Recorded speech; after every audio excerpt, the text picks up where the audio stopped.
University of Nairobi. The speaker holds an honorary degree of Doctor of Letters from the University of Cape Coast, Ghana.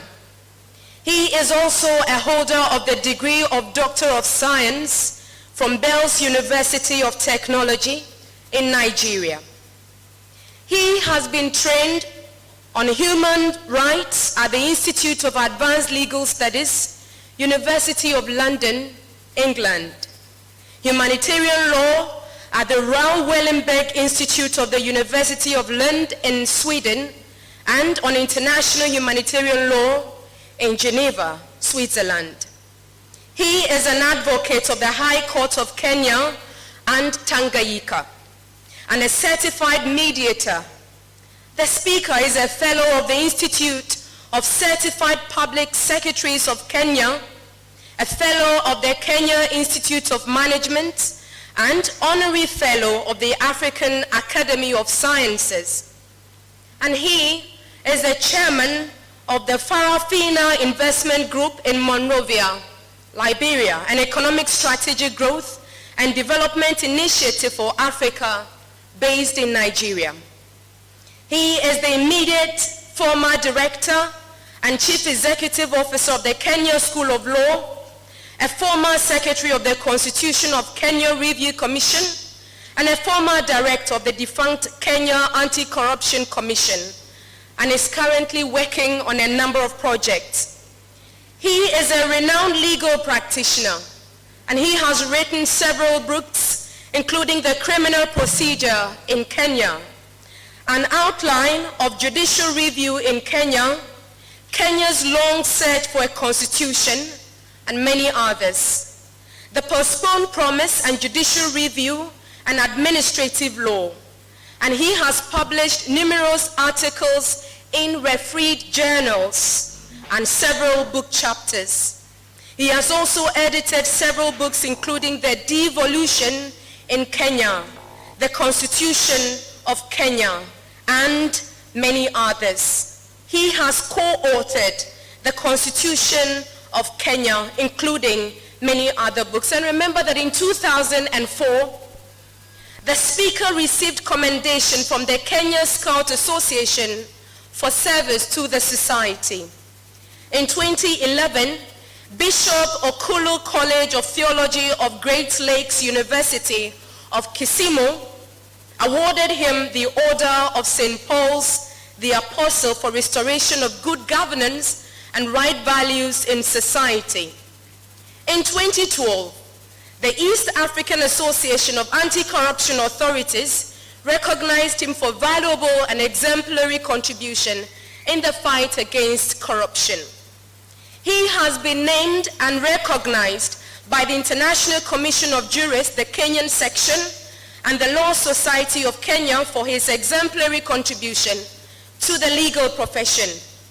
He was recognized by the Kenya USA Association for the Martin Luther King Jr. Leadership Award in 1996, and was the recipient of the 2008 Martin Luther King Africa Salute to Greatness Award by the Martin Luther King Jr. Africa Foundation. He has also been included in the Marcus Who is Who in the World, and is the distinguished Mwalimu Julius Nyerere Lecturer at the University of Dar es Salaam for 2014. He has been recognized and has received the following awards and, of course, recognition. African Luminary Award by African Cultural Association in the United States of America. Freedom of the City of Lowell in the Commonwealth of Massachusetts in the United States of America for his role in the fight against corruption and bad governance in Africa. Recognition by the House of Representatives of the Commonwealth of Massachusetts in the United States of America for exemplary work in the fight against corruption and bad governance in Africa. And currently, he practices law with Lumumba, and Lumumba advocates and coordinates activities under the PLO Lumumba Foundation. Ladies and gentlemen, Professor PLO Lumumba.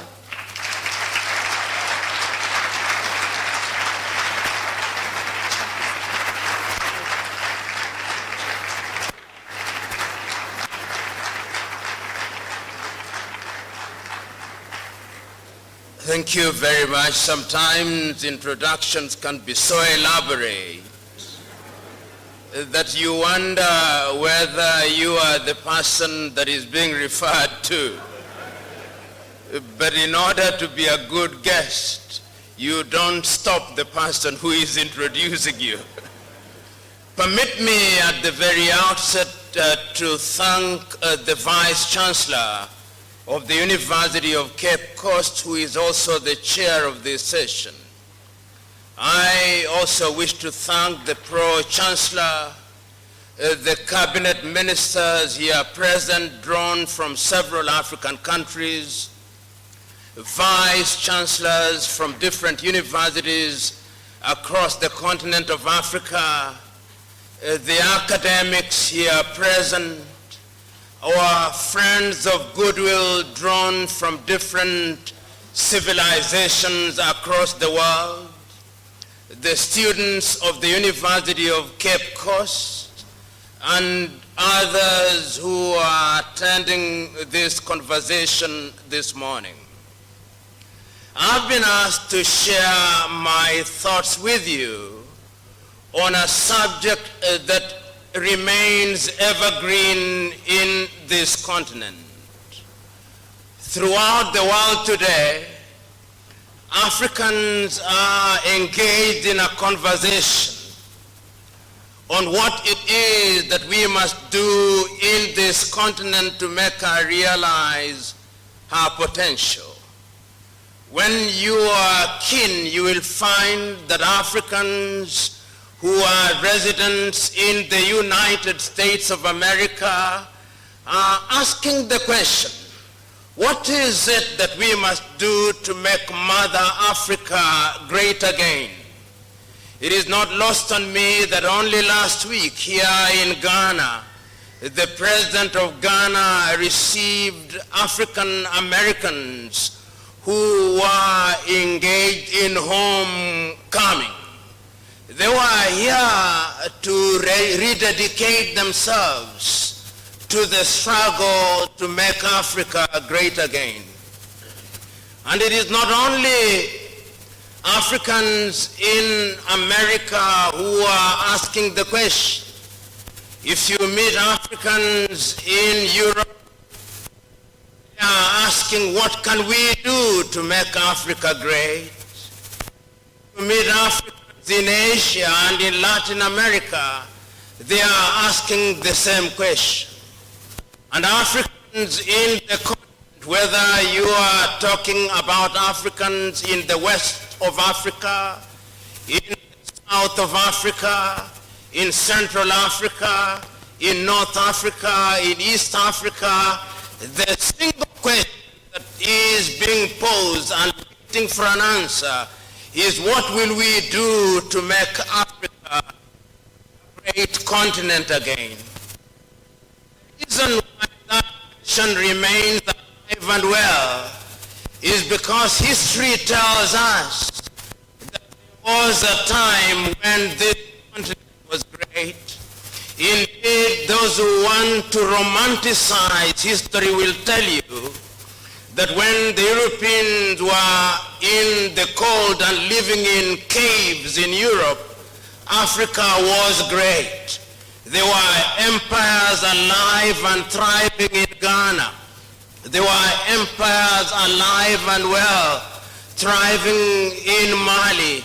There were organized societies in Zimbabwe and in Eastern Africa. They will tell you that is our ancestor who built the pyramids in Egypt. One can only romanticize so far. They will also remind you that there was indeed a time when Africa was victimized through slavery, and that Africa went through that space for 400 years.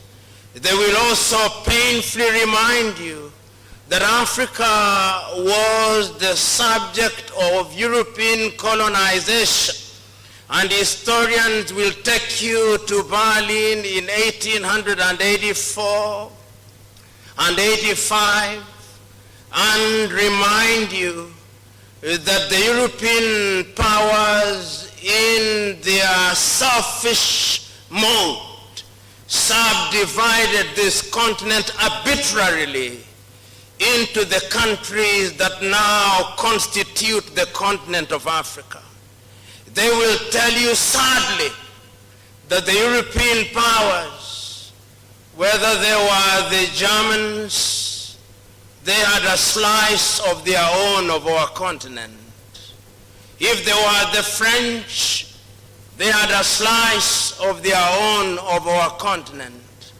Even poor Portugal at that time had a slice of our own of the continent. Even poor Belgium had a slice of our own of our continent. And even the arrogant British had a slice of our own of our continent. So that when we started struggling to regain our independence, we had been arbitrarily parceled out. And it was not lost on me that even at the beginning of this conference, one of the announcements that was being made is that there were Africans who are referred to as Francophone. In other words, there are those amongst us who, in describing them, we describe them by the language of the colonizer. Africa is the only continent that we still refer to as Francophone, Lusophone, Anglophone, and sometimes even Arabophone. It is not lost on me that even I am speaking in a language that is alien to us. I would have preferred to speak in Kiswahili, but that is the state of our continent. Very soon, we will call ourselves Chinaphone. So that when I am asked to talk about making Africa work for Africa, what can we do? We can only engage in that conversation in the context of history. What is it, we must ask, that has made Africa so attractive throughout the ages? There was a time when Europe was going through their first industrial revolution, when they were migrating from agriculture, and even before then they needed Africans themselves as a resource. So that in this Cape Coast, there is a monument to the atrocities occasioned by the Caucasians against us. Throughout this coast, you go to Elmina here, not far from here. You go to Liberia, to Sierra Leone, to Senegal, to the Gambia. You will find monuments to the atrocities committed against the Africans. Historians don't say it as loudly as they should, but over 1/2 of the population of Africa was taken out of this continent. If they did not find themselves in the sugar plantations in the Caribbean, they were working in the mines in Europe or building the underground railways in the United Kingdom or working in the cotton plantations in the United States of America. Africans built the world, as beasts of burden. That is the Africa that we must talk about. And we cannot ignore that history. We don't talk about it as loudly as we should. The Jews were massacred in 1945. Only 6 million of them. But they have made sure that the world is always guilty about those atrocities. King Leopold of the Belgians killed 15 million Congolese. But we never talk about it. So when we talk about Africa and how we can make Africa work for Africa, we must remember the trauma that we must be suffering. Africa has never been left to rest. After they ended slavery, they came up with yet another project, the colonial project. And we struggled against the colonial project. Ethiopia was not colonized. The Italians tried until 1938, they failed. But Ethiopia was only one. Liberia regained her independence in 1847 when some of our brothers and sisters who had been taken to the United States were brought back. But the rest of Africa was subjugated. Portugal took her share in Mozambique, in Angola, in Sao Tome and Principe, in Guinea-Bissau, and in Cape Verde. And I can remember so very distinctly that until 1975, when I was a young high school student, Agostino Neto was fighting to liberate Angola. So was Jonas Malheiro Savimbi in 1975. I can remember so very distinctly as a young student in my lifetime, Samora Machel and Eduardo Mondlane struggling to free Mozambique. I can remember so very distinctly Amilcar Cabral struggling to liberate Guinea-Bissau. So it is not long ago. It is yesterday in historical terms. They were kicked out by force of arms, the Portuguese. Did they leave? No, they did not leave. They engaged in political and economic shape-shifting, so that if you go to Mozambique, you go to Angola, and you go to Guinea-Bissau, the Portuguese influence is still there in a surreptitious and in a subterranean manner and in a pernicious manner.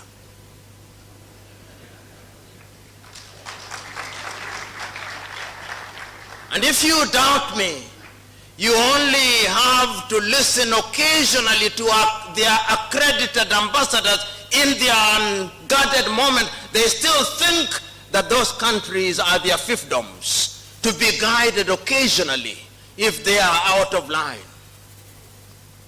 But the most pernicious of the colonizers was France, pernicious to the core. I remember, courtesy of history, when in 1958 the Gaullist administration in France having surrendered to the reality that Africans are to regain their independence, asking the colonies to vote yes or no. It is only Modibo Keita of Mali and Ahmed Sékou Touré of Guinea, and to a certain extent Ahmed Ben Bella of Algeria, who said we will be free in poverty. And you remember what they did when they were leaving the French. They destroyed everything, leaving Guinea to die. They had written the obituary of Guinea. They had written the obituary of Mali. They had written the obituary of Algeria. And they ensured that their former colonies entered into a pact which is alive today, that their currency will be printed from France, and that their banks will be controlled from France. In the mind of the French, whether you are talking of Valéry Giscard d'Estaing, whether you are talking of Nicolas Sarkozy, whether you are talking of Macron, in their unguarded moment, they still think that former French colonies are merely their backyards. That is the Africa that you are asking me to talk about how she can work.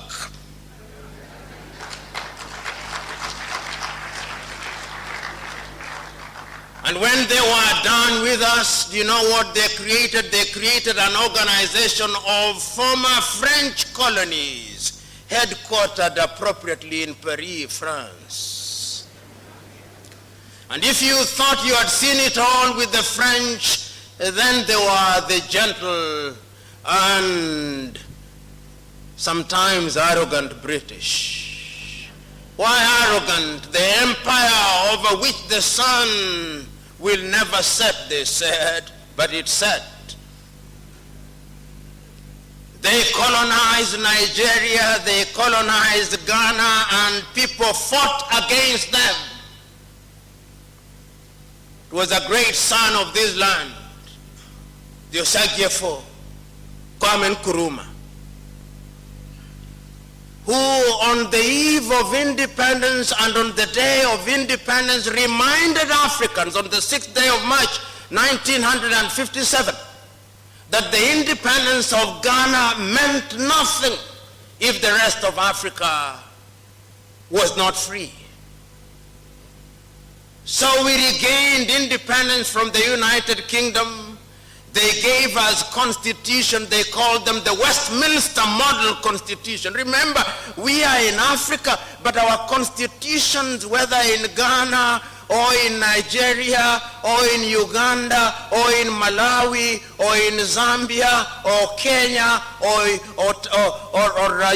Tanzania, are referred to as Westminster Model Constitution. British bureaucrats sitting at the White Hall in London and giving us constitution. Go ye Africans and try it out. Africa became a laboratory for the ideas of European bureaucrats. That is the Africa that you are asking me, how does it work? An Africa for which once we had regained our independence, they created for us the Commonwealth of Independent States. And that Commonwealth is a Commonwealth of independent and equal states, they tell us. But the Queen is the head until the second coming of Christ. That Commonwealth which the United States of America, which was a former colony of the United Kingdom, cannot get into and is not a member of because she's too powerful to be superintended by a former colonizer. That is the Africa that we are grappling with. There is also another Africa, an Africa where Belgium, little Belgium, controls the Democratic Republic of Congo, controls Rwanda and Burundi. That is the Africa that we are talking about. Can she be great? Can she be made to work? Oh, the post-colonial African state was designed to fail. This is the question that sometimes we are too afraid to ask. There is is also another Africa which recently as 1980, when I was a high school student, had not even regained our independence. Zimbabwe, called Rhodesia at that time. And then there is another Africa. Another Africa which in 1994, when I had graduated and was teaching and working, is when the Europeans recognized that they are equals in apartheid South Africa. Otherwise, in 1948, the Europeans in that country, the Boers and the British, took the view that Africans were children of a lesser God, that we were only fit to be hewers of wood and drawers of water. That is how they held until 1994. But as I speak today now, 80% of the land in South Africa is still in the hands of the whites. And they want to be compensated. They took it for free, but they want to be compensated. They had no passports and visas when they came, but they want to be compensated. They are saying the same thing in Zimbabwe. They want to be compensated. They want to be compensated in Namibia. They want to be compensated. That is the Africa that we are gathered here today to talk about. That Africa is a troubled Africa. Is an Africa which, if you permit me, I want to tell you, you paint, and some of these things are homegrown, some of them are engineered from outside, because poverty is a multi-billion-dollar industry. You know, sometimes when I listen to Kwame Nkrumah or read some of his works, I say to myself, his other human failings notwithstanding, he had the foresight of a Jewish prophet. Because as early as 1961 in Casablanca, Morocco, he told the leaders of the time that if Africa was to work, Africa had to unite. But fellow Africans and friends of goodwill, even as early as that time, Europe was beginning to divide Africa. They had their own group. They had sponsored Côte d'Ivoire's Félix Houphouët-Boigny to argue against the Osagie for Kwame Nkrumah. But Nkrumah did not stop there. He had other compatriots who thought like he did. Patrice Emery Lumumba did not go to anybody's university, but he was clear that Africa must write her own story. Julius Kambarage Nyerere, so that when Africa met on the 24th and 25th days of May 1963 in Addis Ababa, Ethiopia, the message was one and clear that if Africa was to work, Africa had to work as one unit. Kwame reminded the audience, let us unite today. Let us come out of Addis Ababa with one country. Let us come out of Addis Ababa with one army. Let us come out of Addis Ababa with one currency.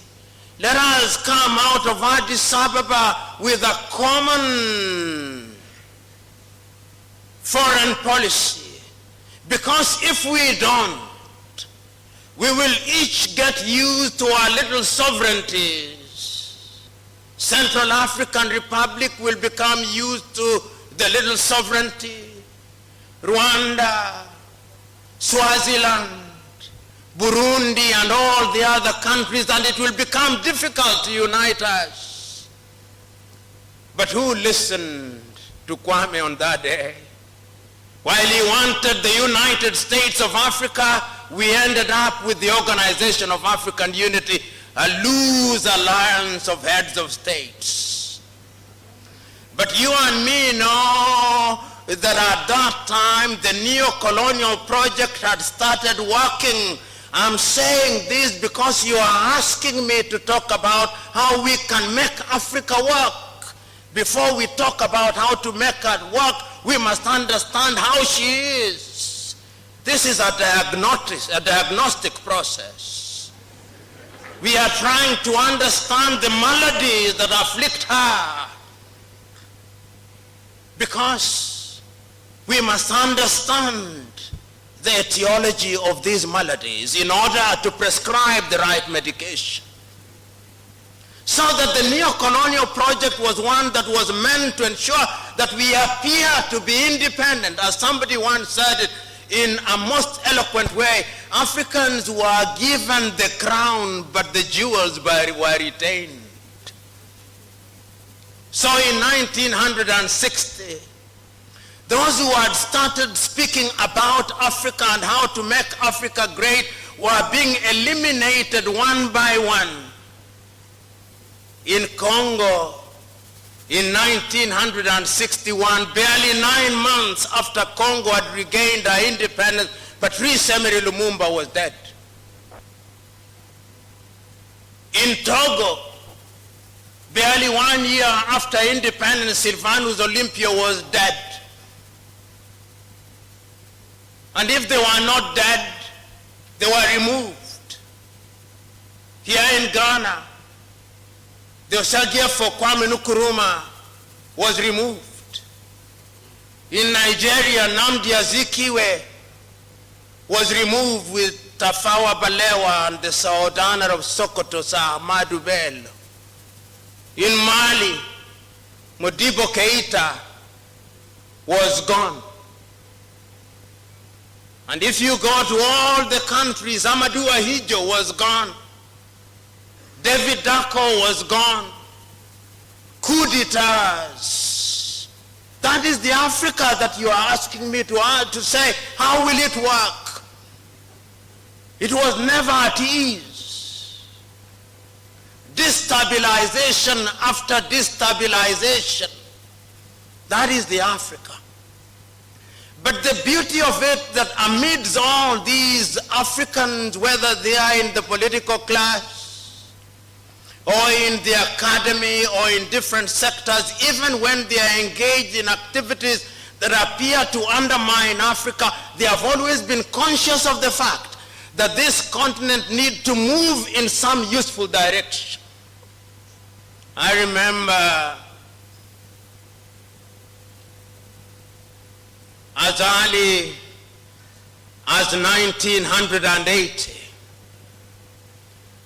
in Lagos, Nigeria, the Africans came together under the Lagos Plan of Action, and they said, we must make Africa work.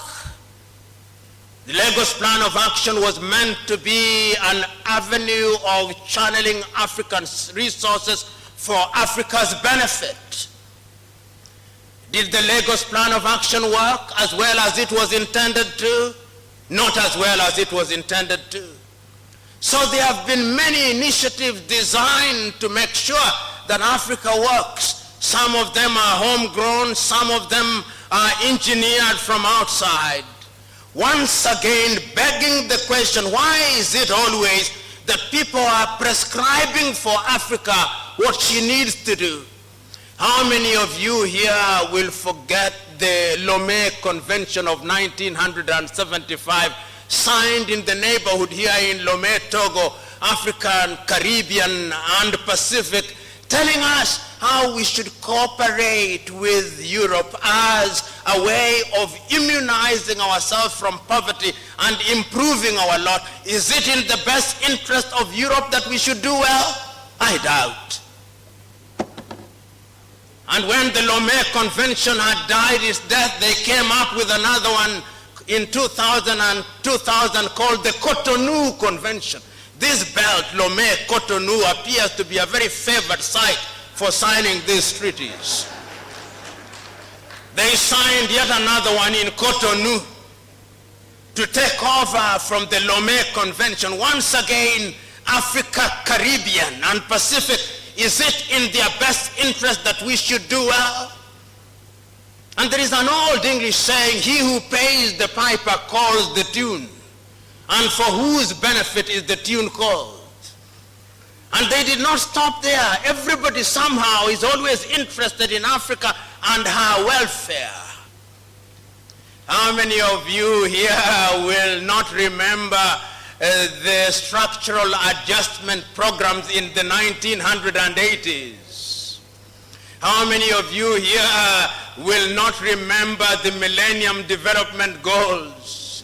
There were 8 when they came about. Now they have been renamed. Now they are Sustainable Development Goals, and there are 34 of them. How many of you here will not remember Africa Growth Opportunity Act?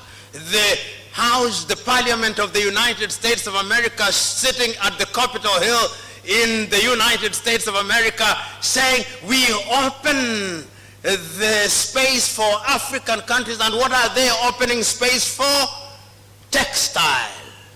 We will now, whether it is in Lesotho, whether it is in Nigeria or Nairobi, Kenya, our women and our young men are sewing jeans and other apparels which are taken to supermarkets in the United States of America.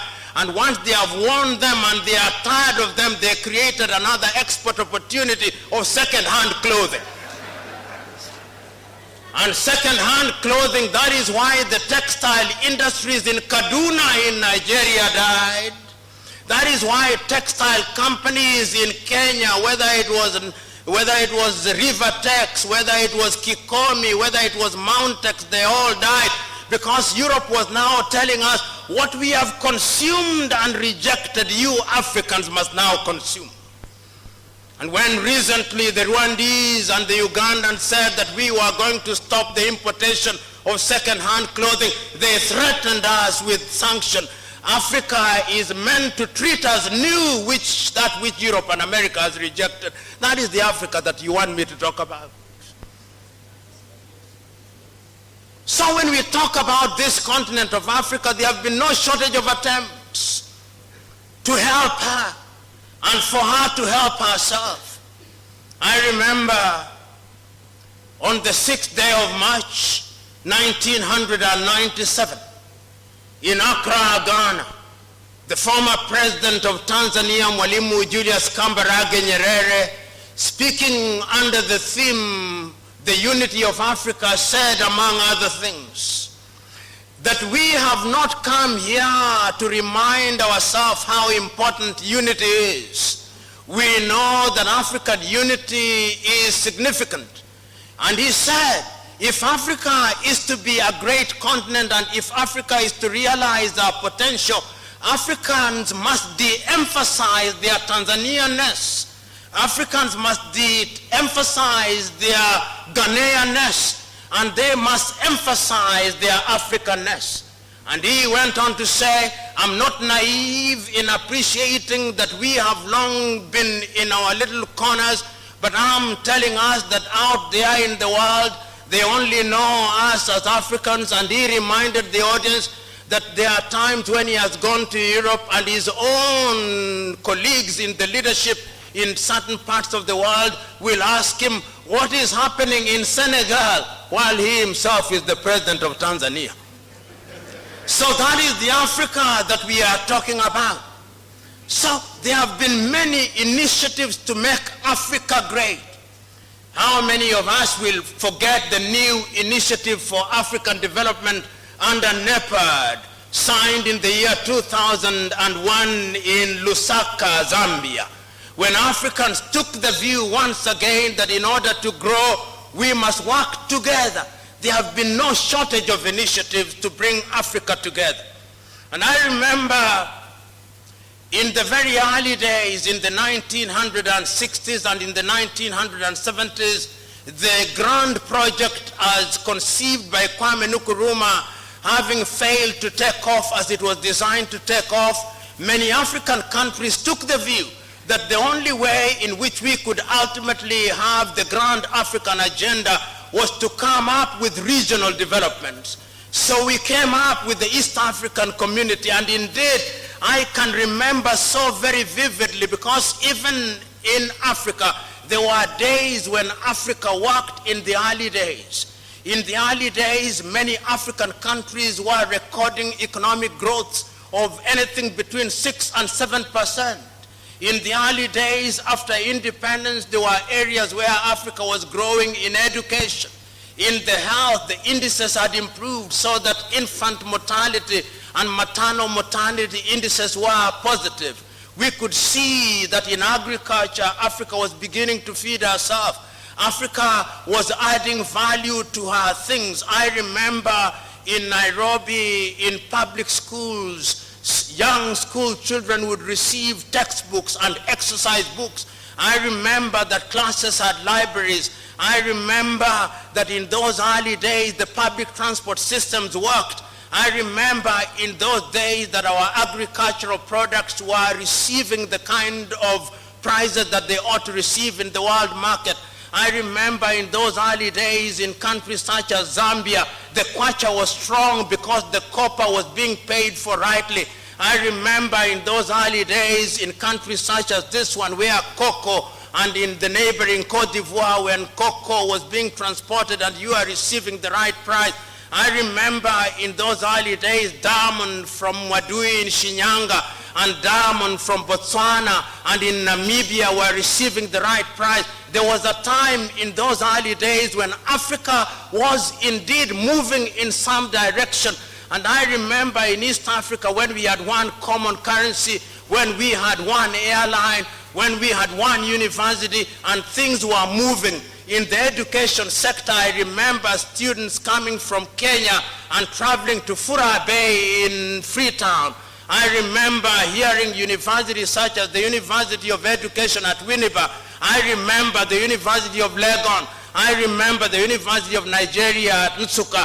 I remember the University of Maiduguri, and I remember the University of Makerere in Uganda, and Dar es Salaam in Tanzania, and many other universities. Africa was rising, but something happened.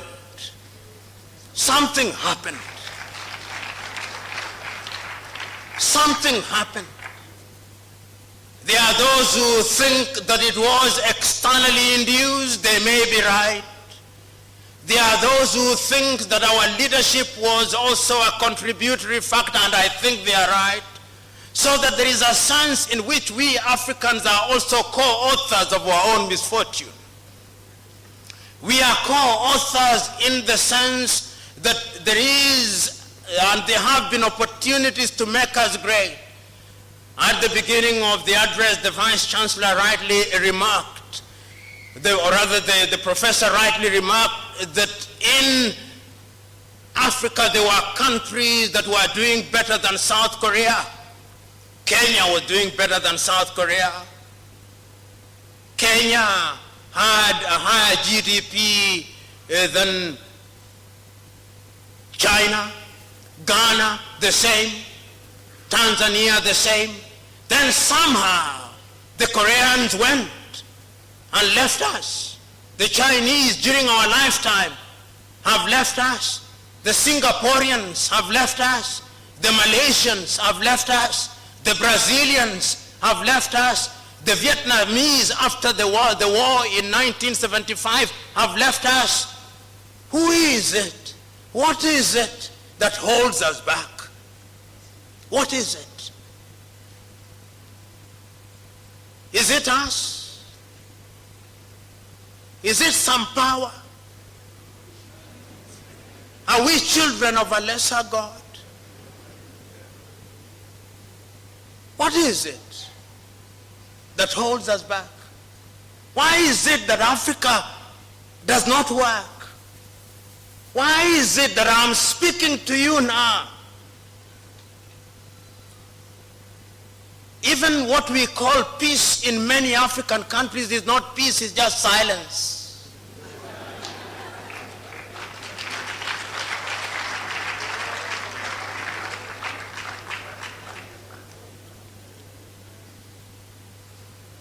I've lamented for too long.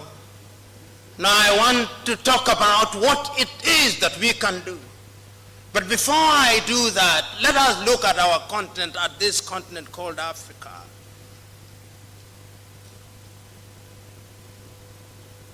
Our combined GDP, the 54 officially recognized countries, that is assuming that you don't ask the Moroccans about Sahrawi.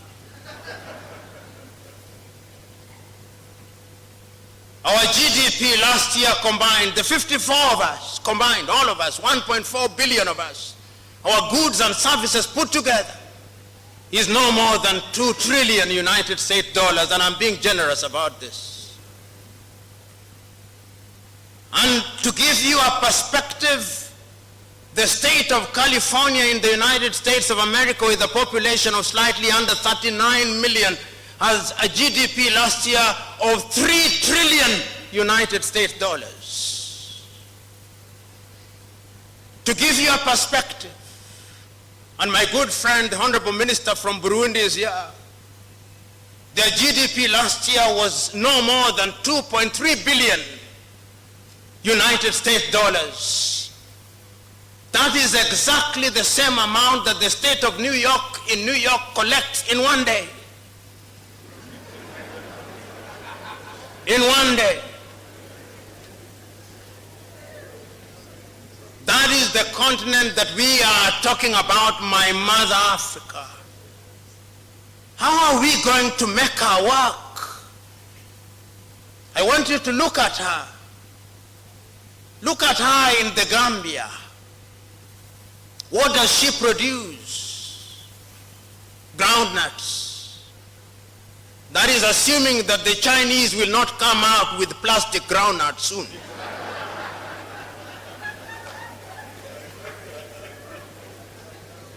And I'm saying this to tell us we are relying on goods which can be taken out of the market. And tourism. How many people visit the Gambia in the name of tourism? If they are more than 1 million, then we celebrate and we bring out dancers. Meanwhile, the bazaar market in Istanbul receives 99 million visitors every year. What tourism are we talking about? Let us go to Senegal. What is she producing? How can we make her work? How can we make Mauritania work? How can we make Mali work? How can we make Chad work when almost 70% of it has dried out in the last few decades?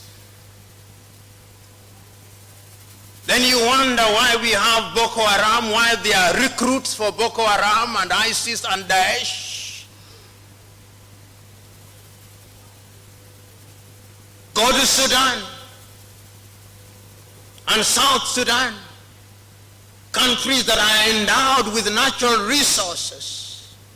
Go to the Democratic Republic of Congo, a paradox and an irony at once, the richest country on earth in terms of natural resources. But who will allow Congo to be at ease? Who will allow her? Because in her state of confusion, she is a jungle from which you can hunt without consequence. So when one rebel group dies, another one is resuscitated. I know of no African country that makes weapons except South Africa. The others just make bullets.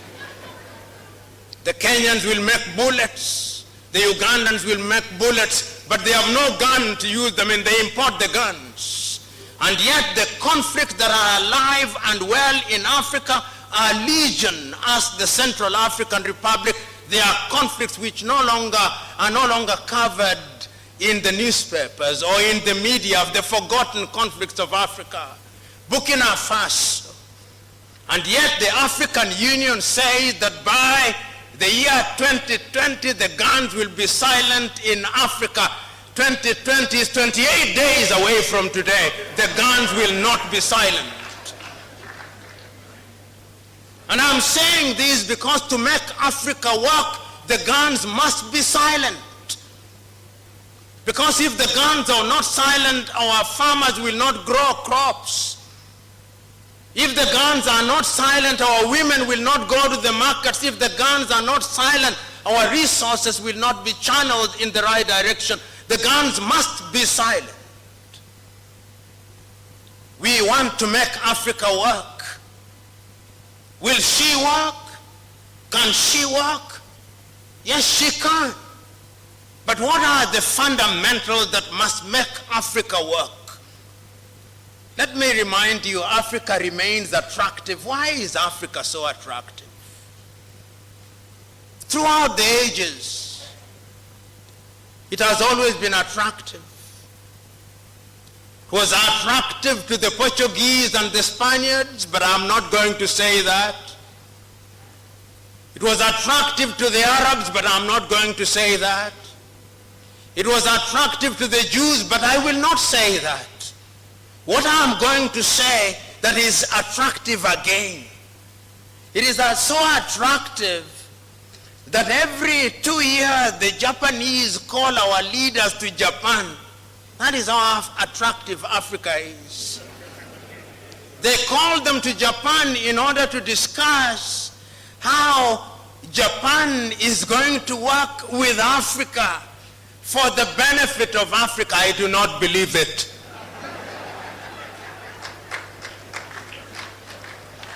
It must be for the benefit of Japan. It is so attractive that the Chinese leaders call Africans to Beijing every year. The 54 of them, they call them to Beijing.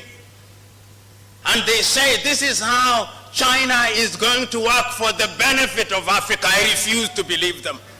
It must be that there is something that is being done for the benefit of Beijing. Because if I was Chinese, I would do that which is in my best interest, not in the best interest of Africans.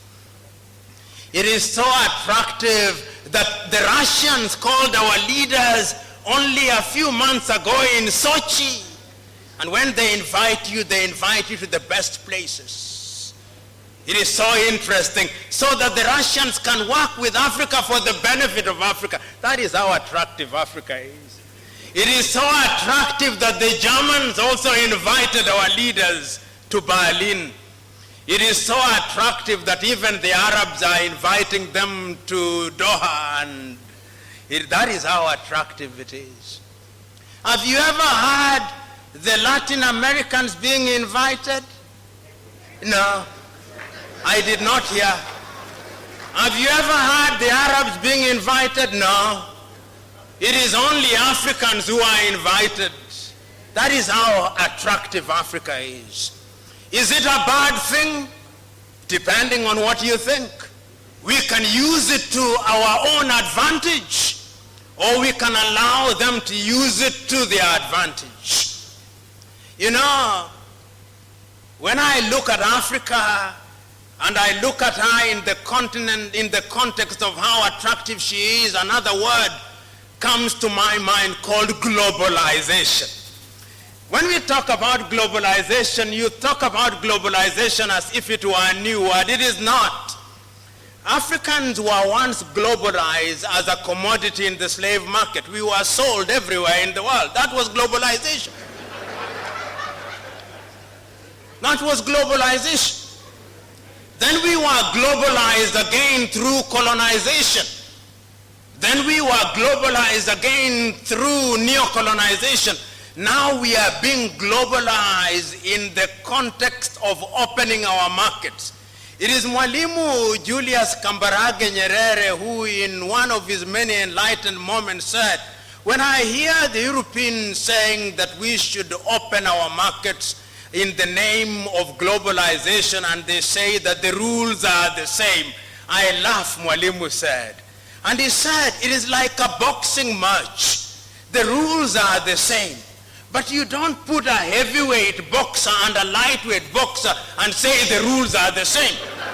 It is murder.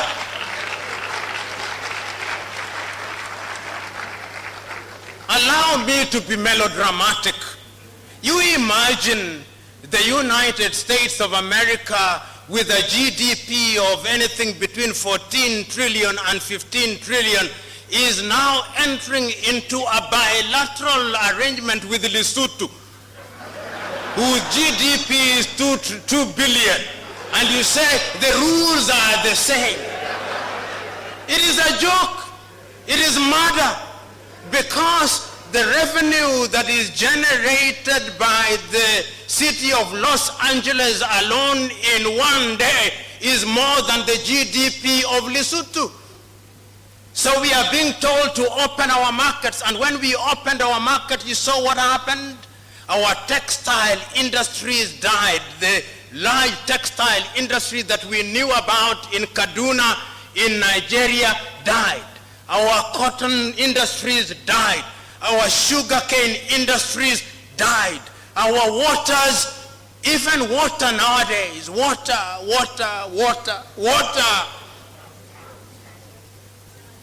Dasani, Coca-Cola gives us water.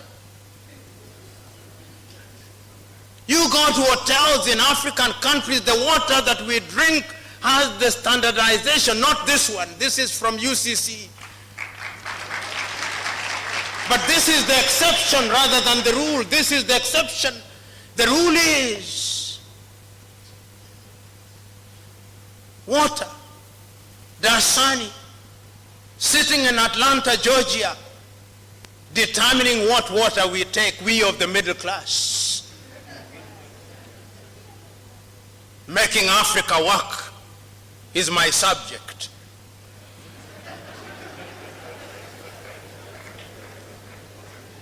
What will it take? It will take our combined effort. But there must be an enlightenment of a totally different character.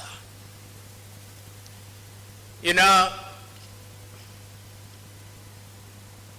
when I think about Africa, and I think about her often,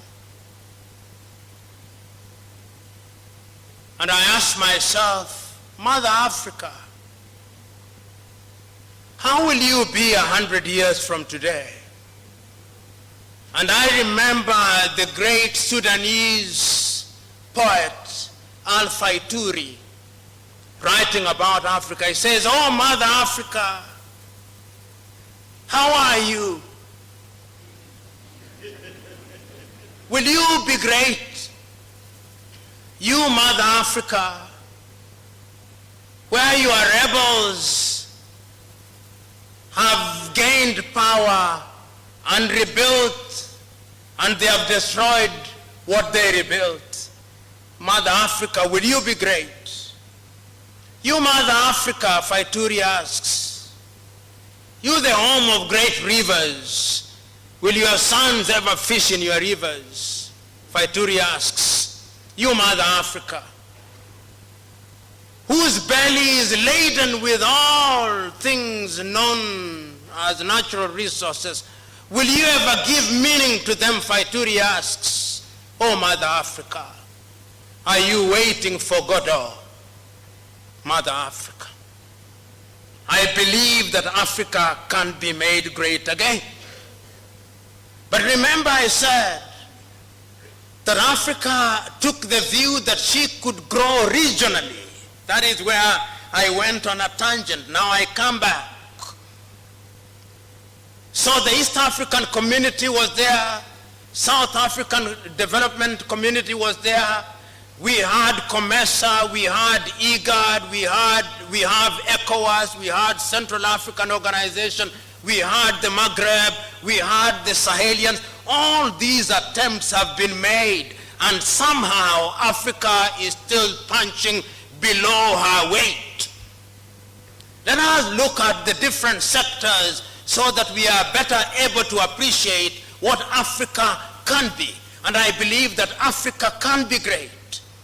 I believe that Africa is capable of looking at our agriculture, because if a people cannot feed themselves, they cannot be at the dinner table of civilization. Today, Africa cannot feed herself. Here in Ghana, they love rice. They produce a little and import most. Here in Ghana, they love ketchup, but I suspect they import some. Here in Ghana, they love chicken. They produce some, but I suspect they import some. In Nigeria, I suspect they love meat, and I suspect they import some. They love rice. Here in Ghana, I know they produce cocoa and they love chocolate, but the chocolate they make, they don't like very much. They import chocolate from Switzerland. So until the day that we begin to like what we produce, so that we add value, I look forward to the day when the greatest chocolate making factories will be here in Ghana, and the next will be in Togo, and the next in Cote d'Ivoire. It can be done. Which calls into question what our universities of agriculture doing. Are they involved? Are they included in the agenda of making Africa again? And I'm saying that history has demonstrated that when people decide to work in agriculture, they can actually do something about it. I remember so very vividly in your own Malawi, when President Mbingu wa Mutharika took power, he took the view that he could improve agriculture in Malawi. He took the view that he could produce enough maize. He took the view that Malawians could do it, and you will agree with me, they did it. It was done in Malawi. Why can it not be done now? I remember so very vividly, those of you who are from Burkina Faso, in 1983 when Thomas Sankara took power, he took the view that the Burkinabe could feed themselves, and within 5 years, Burkina Faso could feed herself. It can be done.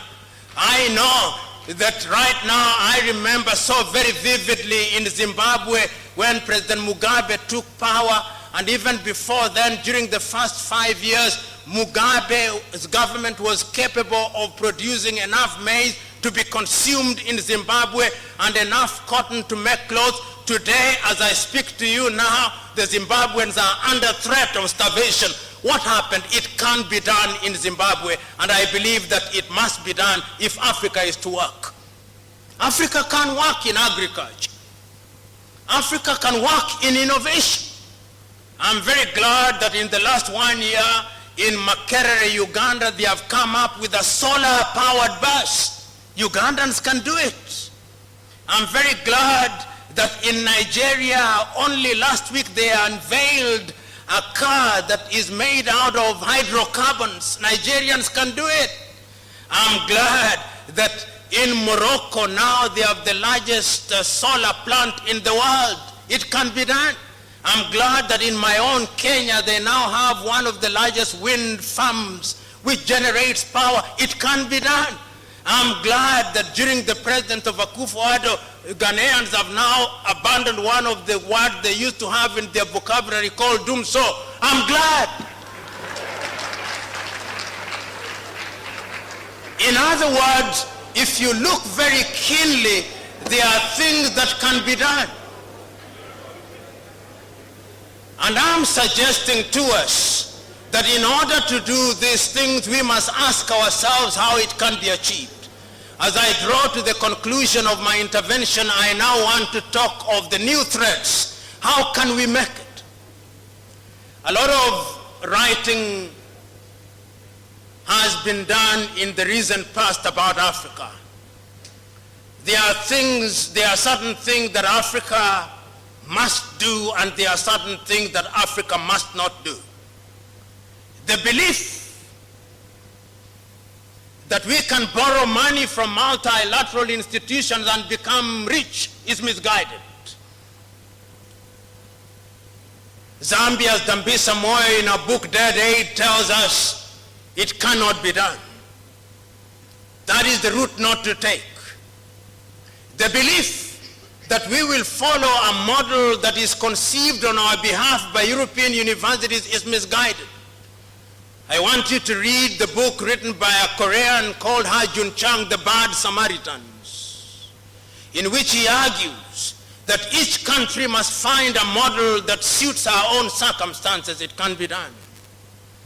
I want also to remember a book which all of you must have read, written by my own Kenyan friend, Dr. Kalestas Juma, The New Harvest, in which he says that Africans must invent and innovate. I want you to read a book written by Olusegun Obasanjo and Greg Mills, among others, Making Africa Work. Africa can be made to work. But Africa will only be made to work when she is conscious of our current position. Which brings me to a question that we must now pose. What is the danger of other powers operating in Africa? Do they threaten our being? And I'm now talking about China. China is a very interesting country from which there is a lot of things to learn. But she's also a danger to the continent if we are not careful. What is there to learn from China? The thing to learn from China is that during our lifetime, the Chinese, through their ingenuity, have succeeded in lifting nearly 800 million people out of poverty. What did the Chinese do? Is there something that we can learn from them? I think there is.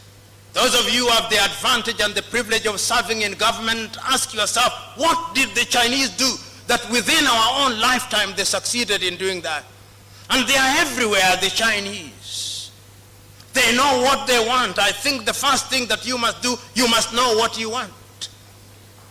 You know, last year I was sitting and watching a Chinese news channel, and if you want to understand what others who are potentially your friends and enemies are doing, you must listen to their news. I was watching the CGTN, and I was listening to the 6,000 delegates in China sitting and thinking about China, how China will deal with Africa and the world 100 years from thence. The people who are there will not be alive. In many African countries, if you tell them to think about what will happen tomorrow, they say only God knows. No.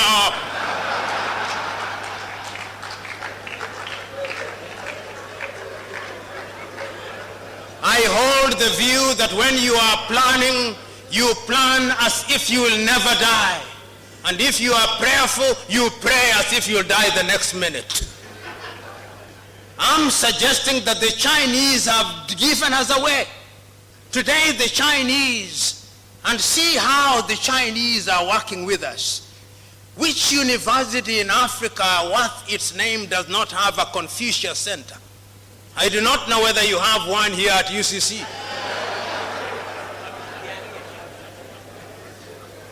Why do the Chinese have a Confucius Center? Because the mind is the standard of the man. Once you influence the mind, you can sit pretty because you can predict what the man will do. How many of you who are the middle class today, in addition to asking your children to read French and German, are now asking and encouraging their children, go ye and learn Mandarin? How many of you? Confucius Center to work on your mind. On our mind. And then, how many countries in Africa don't you find a stadium built by Chinese? And if it is not a stadium, it is your state house. And if it is not the state house, it's the African headquarters. And if it is not the African headquarters, it's infrastructure, is the road or the railway. And if it is not the railway, it is 4 lorries. And if it is not those, in the next 10 years, out of every 10 phones used by you will be Chinese. If it is not Techno, it is Infinix. If it is not Infinix, it's Huawei. No African country produces a phone. None. It's only Rwanda that is beginning to assemble some. The there is something to admire about the Chinese. But if we want to benefit from the Chinese, we must be strong. We must be weak. We must not be weak. We must negotiate continentally. The Koreans are also small but strong. But if we are not careful, and I'm saying this, if we are not careful, in the next 25 years, all of us will be speaking Mandarin. If we are not careful. If we are not careful. Because the Chinese here are not here for charity. The Chinese are here to do business. And in the world of business, it is a cruel world where throats are literally cut. I'm reading a small book written by a young Chinese girl called Irene Yuan-sun, The Next Factory of the World. And the young Chinese girl is saying exactly what I'm saying. He says that Africa can benefit from China. Africa can be the next factory of the world. But it's not just going to happen. Something must be done about it, which is what brings me to the last segment of my conversation, Africa Agenda 2063. I remember on that day in Addis Ababa, Ethiopia, Nkosazana and Lamini Zuma, the then chairman of the Organization of the African Union, writing and reading an imaginary letter to Osagyefo Kwame Nkrumah. I will not remember the words exactly, but I'll remember it in substance. And in substance he was saying, by the year 2063, we Africans, having recognized that we may have lost the last 50 years of our independence, will not lose the next 50 years of our independence. I'm adding a few things in order to make it relevant. But she was saying, in effect, the Osagyefo, in the year 2063, Africa will be different. There'll be an electric rail running from Addis Ababa in Ethiopia to Dakar in Senegal. In the year 2063, Africa will be feeding herself, and the bread basket of Africa will be Zimbabwe in Southern Africa and the Democratic Republic of Congo. Africa will be making her own furniture, and we will do so in a sustainable manner, with the equatorial forests of Congo being the source of our products. I will remember in those years to come, what you now see as the Sahara Desert will have been greened. Africa will be covered in forests. The Democratic Republic of Congo will become the equivalent of the Silicon Valley. There will be rare earth. Africa will use funds made by Africans. Africa will refine their own oil. Africa will use our own copper. Africa will have excess electricity. Africa will have the Inga Dam in the Democratic Republic of Congo. Africa will have built the Grand Renaissance Dam. And indeed, at that time, Sudan will not quarrel with Ethiopia, and Egypt will not quarrel with Ethiopia. They will be using these resources well. Africa will not be importing fish, tilapia from China. The fish will be produced in Lake Victoria, Lake Tanganyika, Lake Tana, and all these other places. That was the reason of Africa Agenda 2063. It was a dream. But is it not true that we must all dream? We must dream. The only thing that we must do once we have dreamt, we must wake up. The problem is sometimes we dream and we don't wake up. We must wake up and now begin to implement. Do I think that Africa woke up? I think Africa woke up. And that is how I understand the Africa Continental Free Trade Area. The Africa Continental Free Trade Area is a demonstration that beyond dreaming in a very amorphous manner, we now want to give form and character to our dream by operationalization, so that we begin to bring down the tariff and non-tariff barriers, so that we are able to ensure that Africa will do things that will make Africa great. Intra-African trade will be 80%. And that is why it gladdens my heart that Accra, Ghana was chosen to be the secretariat of the ACTF. I look forward to the day when the protocols are now being made, that we shall begin to take advantage of innovation. You remember Africa lost out in the first industrial revolution. Africa lost out in the second industrial revolution. Africa started gaining a little from the third industrial revolution. We are now in the fourth industrial revolution, where we are talking about artificial intelligence, we are talking about robotics, we are talking about the Internet of Things. We are saying that Africa must now find her pride of place in those areas, so that Africa can be great in agriculture, Africa can be great in education, Africa can be great in value addition, Africa can be great in utilizing our fossil fuels, so that young Africans will not cross the Mediterranean Sea. When I look at Africa, I think that she can be made to work, but the last thing that we must do is to ensure that we introduce hygiene in our politics.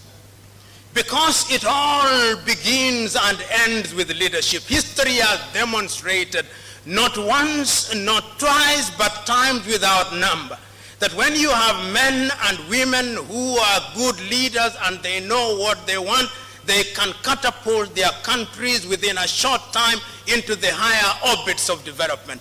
We must now begin to ask ourselves, how do we govern ourselves? How do we create a political environment where all these things can happen? I'm suggesting to us, without being arrogant, and speaking hopefully with the humility that will not sharpen the anger of leaders in this forum, but will open their eyes. When you are in a position of honor and privilege, remember that your duty is to serve. Those of you who are cabinet ministers, remember that you are not necessarily the best of men, but you've been favored to be in positions of honor and privilege. You are not necessarily the best of women. Because you have been honored and privileged, serve in humility. And the problem in Africa is that many African leaders suffer from what I call the Jehovah complex. The Jehovah complex is a belief by those in leadership that they have the monopoly of wisdom and they have the monopoly of knowledge. That is not the route. Africa will be great when her leaders begin to know that they have a duty to serve, so that the future generation will be able to make Africa great again. Africa can be great. Africa will be great. Africa will be great in agriculture. Africa will be great in our industries. Africa will be great in our education. Africa will be great in all other things. But the last thing that Africans must do is to decolonize our minds. We must liberate ourselves from this misguided view that we cannot achieve. We can achieve, we have achieved, and going forward, working together, we will achieve. God bless.